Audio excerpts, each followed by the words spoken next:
What's up, everybody? Welcome to another episode of The Vinyl Den, your channel for record collecting by record collectors. I'm Nick. Today, I'm talking about whether or not there's just too many albums getting reissued today.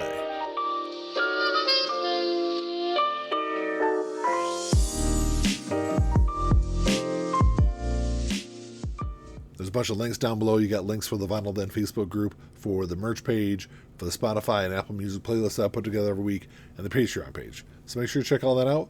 Like always, if you enjoyed the episode, make sure you give me a thumbs up, hit that subscribe button down below, and make sure you hit that notification bell so you're notified every time I release new episodes. After decades in decline, vinyl record sales have been slowly increasing. Ever since around 2008 is when the vinyl revival kind of started. But really, I think over the last 5 years, it's really exploded in popularity. I've been saying it for a long time. The last few years have been a great time to be a record collector because you've got all these albums that are getting reissued that have been out of print for so many years. 4 by Blues Traveler, Facelift by Alice in Chains, all of the Tony Martin era Black Sabbath albums that just recently got reissued. Within the last year or two, there was a reissue of the Mothership box set by Led Zeppelin, which had been out of print for a long time. There was a recent reissue of Milo Goes to College by the Descendants, which was the first time the album's been pressed in decades. So if you're a record collector and you wanted a copy of those albums before they were reissued, you were going to have to pay literally hundreds of dollars in some instances to have a copy of that album. And that's why it's great to see those albums finally get reissued. But there's kind of a flip side to that also.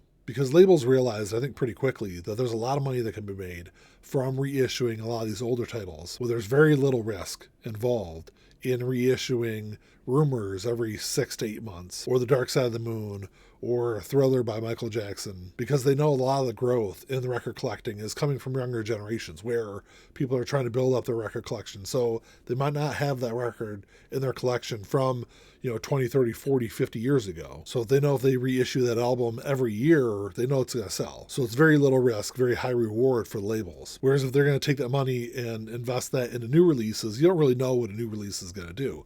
Even, take a big artist like Adele, when she released her last album, 30, they pressed, a million copies of that album. And a vast majority of those albums ended up on discount shelves because even though her previous albums had sold a lot of copies, that album just didn't sell. It did not live up to the expectations that the artist had, the label had, and the industry put on that album. So even though you're a big established artist, coming out with a new album, there's always a lot of risk involved with that release. So pressing Purple Rain for the 75th time, that album's going to sell because it's sold for the last 40 years. Business-wise, looking at it, it's just a safer bet to do it that way. But there for a couple of years, we were having big supply chain issues. And if you wanted to get an album pressed, it was going to be a very extended period of time to get that album out. I was pre-ordering albums knowing that I wasn't going to get that album for, 8 to 10 months. And for the most part, that's mostly resolved. You're down to a normal 12 to 16 week lead time now. Well, something I've noticed over the last couple of years since we've been back to what I call a normal lead time for albums is you're seeing more of these albums. It's almost like, the same group of albums that have been historically pressed pretty regularly.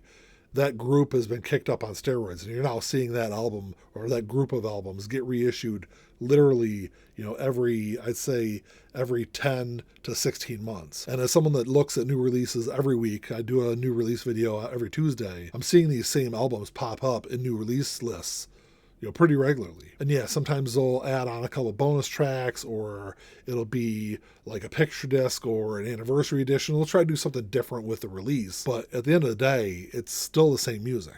And a lot of the times, those albums, when they're getting reissued, the copy from last year or the year before or 2 years earlier, or the record store day version that came out a year or two before, is still available at your local record store. And that's kind of the problem I have with all these reissues that are coming out, is they're reissuing these same albums when, these copies are still available. So yeah, the labels and the bands are making money off these albums selling, but it ends up hurting the record stores. Of course, this wasn't as big of a problem decades ago when The Dark Side of the Moon was getting pressed multiple times every single year, because back at that time, record stores could take their inventory and swap them out with their distributor for new stock. But those days are long gone. When they order that stock and when they get that stock into their store, that's theirs to hold on to until they sell it. So if they're bringing in new copies of The Dark Side of the Moon and a new version of that comes out and people are going to want to buy that new version, a lot of times they're going to end up having to discount those older copies just to move them out of the store. So all that ends up hurting is the record store because they've got to move that stock somehow. And it's not just big albums like Rumors or Dark Side of the Moon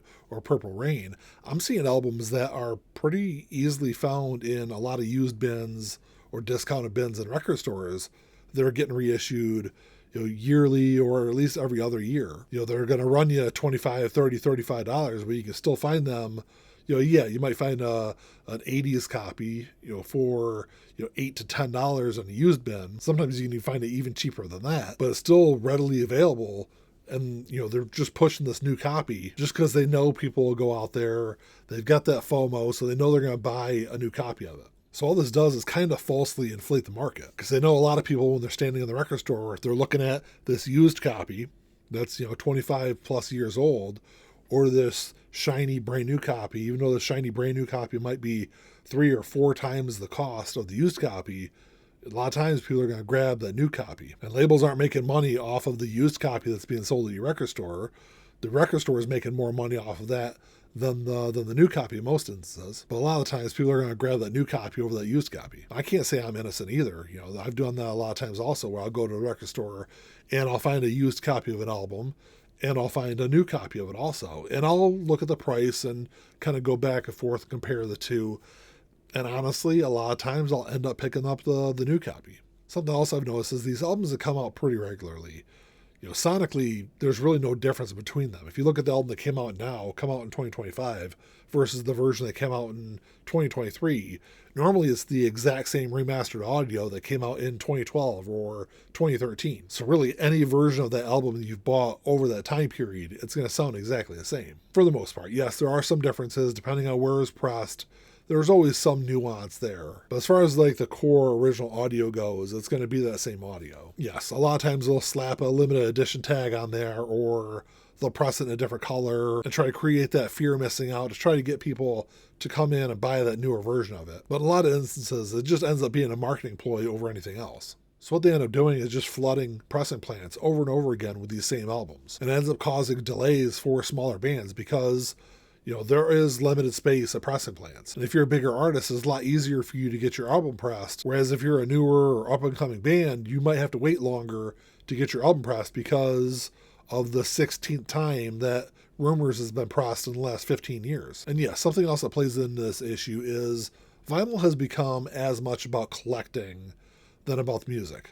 There's long been a collecting aspect to records, even going back to the 70s. Think of In Through the Outdoor by Led Zeppelin, where there was 7 or 8 different copies or different front covers to that album. And they all came in a plain paper sleeve. You didn't know what cover you were getting. There's been people that have spent literally decades trying to track down all the different covers of that album. So this isn't something new that just started happening over the last few years. I think it's gotten to the point where labels have really started to exploit this by releasing all these different variants and colors, or anniversary editions, or box sets, which really doesn't have any additional material in them, or even these quote unquote limited editions, which really, if you release a limited edition album and don't tell me how limited it is, I'm just assuming that it's not really all that limited. All they're doing is creating an artificial scarcity to make people go out and buy albums that, in a lot of instances, they already own. And not only do they already own them, they probably already own them multiple times. But why do labels do all this? Because they know fans will go out and buy up all these different variants or all these different anniversary editions. It ends up boosting sales numbers. It pushes albums up the sales charts. And keep this in mind, this is mostly, I would say in vast majority of cases, a label thing. This is not bands aren't making these decisions. Labels are going to continue to follow the market trends and take advantage of those low-hanging fruit albums, which are, the albums that are often reissued, rarely asked for. They're going to keep cranking out Rumors, The Dark Side of the Moon, Purple Rain, pretty much anything by the Beatles, because they know they'll sell. And they're going to do all of this while there's a long laundry list of albums that have not been available in years and decades that fans will continue to ask for every single time reissues are brought up on social media. I think a big glaring example of this is Tracy Chapman for years tried to get her album reissued, her self-titled album. And even though it was one of the more popular albums of the later part of the 80s, the label had zero interest in reissuing it. Ultimately, Tracy had to contact the label herself and finally convince them that it was beneficial to the label to reissue that album. And as popular as that album is, it should not have taken 30 plus years to get an official reissue of it. I can sit here and easily name off another, 10 to 15 albums just off the top of my head that have not been pressed on vinyl in, 15, 20, 25 plus years that would easily sell at least 5,000 copies of it if they were pressed and released right now. Labels don't want to reissue those albums. They would rather reissue the stuff that they're cranking out, every couple of years. They don't want to take the time and investment in doing a proper reissue of those albums when it's really easy and a lot more convenient for them to just crank out another reissue of an album that they did 2 years ago. I don't complain about a whole lot of stuff when it comes to record collecting, but this is the one thing that's really bothered me over the last few years. And I guarantee this is something that's probably going to get even worse in the years to come. Well, that's all I got for you today, guys. Thanks for checking the show out. Make sure you drop me a comment down below. Let me know what you guys think of this. What do you guys think about all these reissues that come out? Do you think there's too many of them? Not only do I think there's too many of these reissues that come out, I think there's way too many of these like bargain bin, almost like dollar bin albums that are getting reissued every year. One that I forgot to bring up was, I think it was a Record Store Day release last year or the year before, is a Ringo Starr album, which I've seen in used bins and dollar bins for years. We really needed a Record Store Day release of that. I think Record Store Day is a whole separate issue that brings out a lot of different reissues that no one ever asked for and we really don't need on the market. A lot of record stores end up getting stuck with those copies anyway. Let me know what you guys think of this. Like always, if you enjoyed the episode, make sure you give me a thumbs up. Hit that subscribe button down below. That's all I got. Until next time, keep on spinning. Peace.